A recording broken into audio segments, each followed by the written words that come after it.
நாம் தமிழர் சீமான் வந்தாருன்னா கடனே வாங்க மாட்டாரா? அப்ப அம்பானியும் அதானியும் எதுக்குங்க கடன் வாங்குறாங்க?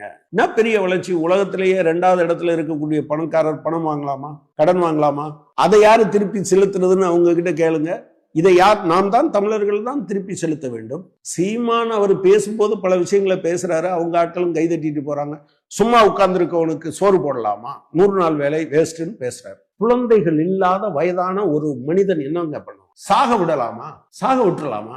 மாற்றுத்திறனாளி வேலைக்கு போக முடியாது, தெண்ட சோறுன்னு குடும்பம் சொல்லுது. அந்த திட்டத்தில் நீ வாப்பா, உன்னுடைய பங்களிப்பு நீ அட்டெண்டன்ஸ் போட்டா கொடுப்போன்னு சொல்றதுல உங்களுக்கு அவ்வளவு எரிச்சல் இருக்கா? ஆனா என்னைக்காவது பெருமுதலாளிகள் கடனை ரத்து செய்த போது நீங்கள் வாய் திறந்து பேசியிருக்காரா? சொல்லுங்க, நீங்க எடுத்து காமிங்க. அப்ப உங்களுக்கு யாருன்னா, எளிய மனிதர்களை பார்க்கிற போது அவனை ஒரு பிச்சைக்கார மாதிரி நீங்க நினைச்சிட்டு பேசுறீங்க. ஆனா இந்தியாவுல அதிக வரி கட்டுறவன் யாரு? எடுத்து பார்க்க சொல்லுங்க. நீங்க ஏழை கொடுத்தா மட்டும் நீங்க இதுதான் இந்த லாங்குவேஜ் இருக்குல்ல, இந்த முதலாளித்துவ பொருளாதார இது பெருமுதலாளிகள் கொடுத்தா இன்சென்டிவ், அல்லது அது அது என்ன ஸ்டிமுலேஷன் பேக்கேஜ், ஏழைகளுக்கு கொடுத்தா ஓசி இலவசம். எதுக்கு அப்படி சொல்றீங்கன்னு கேட்கிறேன். அவங்க எல்லாம் சாப்பிட்றதுக்கு இல்லாம இருக்காங்களா? அவங்களுக்கு கொடுக்கும்போது நீங்க பேசாம இருக்கீங்க. இந்த டிவி கேட்காரங்க பேசுறாங்கல்ல, நாங்க ஓசியில வேணும்னு கேட்டோமா?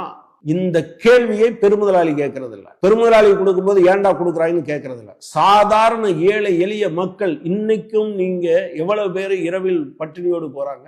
இன்னைக்கு முழுமையான சாப்பாடு கிடைக்காதவங்க எவ்வளவு பேர் இருக்காங்க? உண்மையிலே சீமான் அவர்கள் தெரிந்து பேசுகிறாரா இல்லையா என்று எனக்கு தெரியல. அவரு எப்படி வேணாலும் இருக்கலாம். நான் ஒரு சமூகம், நாகரிக சமூகம் என்றால் அந்த சமூகத்தில் வாய்ப்புகள் மறுக்கப்பட்ட கடைசி மனிதன் நாகரிகமாக வாழ்வதை உத்தரவாதப்படுத்துவது. நீங்க திருநங்கைகளுக்கு டெய்லி வேஜஸ்ல யாராவது வேலை கூப்பிடுறாங்களாங்க? 100 நாள் வேலைக்கு போக முடியும். அது அவ்வளவு மலினமாக பேசுவது. அப்போ இட்ஸ் அ பயஸ். ஏழைகள் என்றால் உங்களுக்கு இலக்காரம் என்பதனுடைய பொருள் அது. அதை சீமான் மாற்றிக்கொள்ளும்.